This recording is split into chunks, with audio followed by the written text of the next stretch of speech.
Oh, good God, somehow the Emperor returned. Oh, sorry, wrong franchise. I mean, somehow Rebel Moon got even worse. Part 1 was bad, but Part 2 has all the things that made Part 1 bad, whilst also committing the greatest sin any movie can make, especially this kind of flick. It's boring as all hell. And I think I've identified the exact reason why this film is so goddamn boring. No, it's not the cliched trope-ridden narrative, the badly written, poorly fleshed out characters, or even the overblown, overly long action sequences that look like they were shot and edited by an ADHD-riddled toddler. No, it's the structure of the narrative. Let me explain exactly what I mean. Obviously, very mild spoilers for both parts 1 and 2. I don't recommend either. Obviously, they are shit. Go watch Battle Beyond the Stars. It's a way better Seven Samurai in Space ripoff, but if you really don't want them spoiling, turn off now. You have been warned.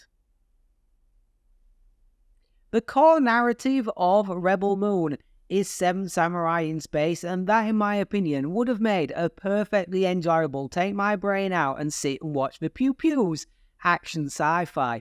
Except everything these days needs to be some grand epic franchise-starting film, so they also tacked on a weird imperial space opera aspect to the core narrative, and it is this that ruins the structure of the films. Every film narrative has a beginning, a middle, and an end. Each of these areas of the films will usually have recognizable narrative tropes depending on what genre of film they are. Seven Samurai, for instance, has been copied many times very successfully, and the narrative structure is pretty simple. At the beginning of the movie, you set up a mysterious stranger with a dark and dangerous past, who is trying to escape by living in a quiet, tranquil backwater, which is threatened by some outside force. Rather than leave the villagers to almost certain doom, they decide to form a resistance and fight for the village.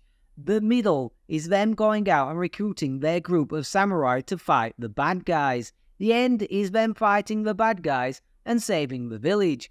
Rebel Moon Part 1 used this basic narrative structure for the beginning and middle parts, but at the end, because we still had another 2+ hour film to shout out, the climactic battle was a distraction that merely exists to set up another film, and probably exists because this genre of films need to end on a big climactic action sequence.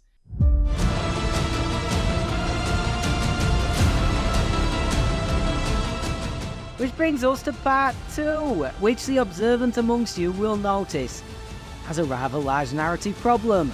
The beginning and middle of its core narrative have already taken place, and it needs to save its ending until the end of the film. So we have 2/3 of a film that needs filling with fluff.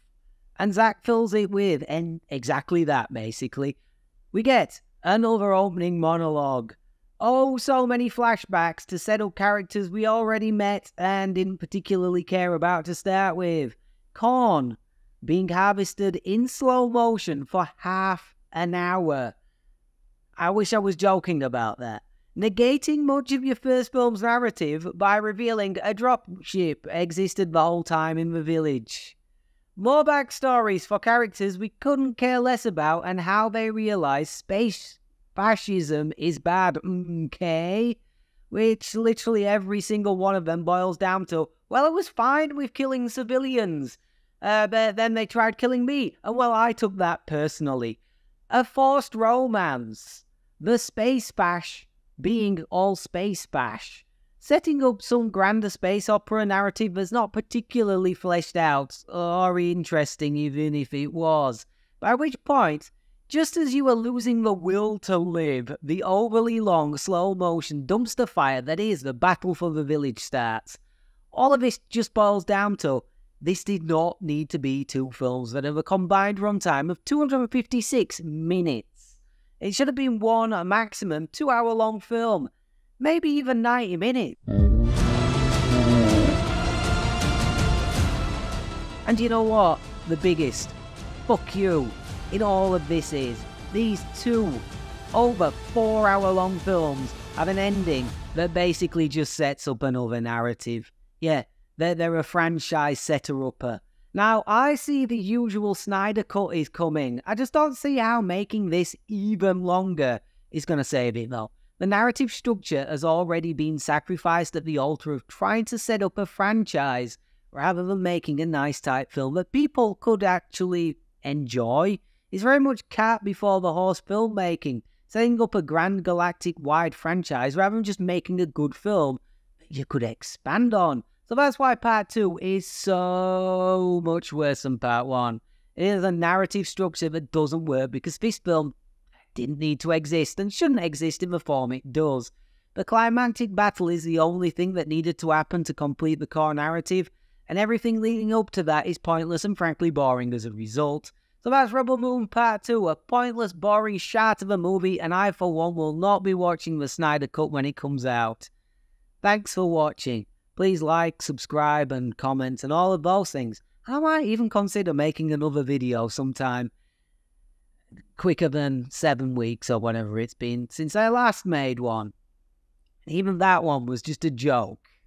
I'm going to make a serious video soon.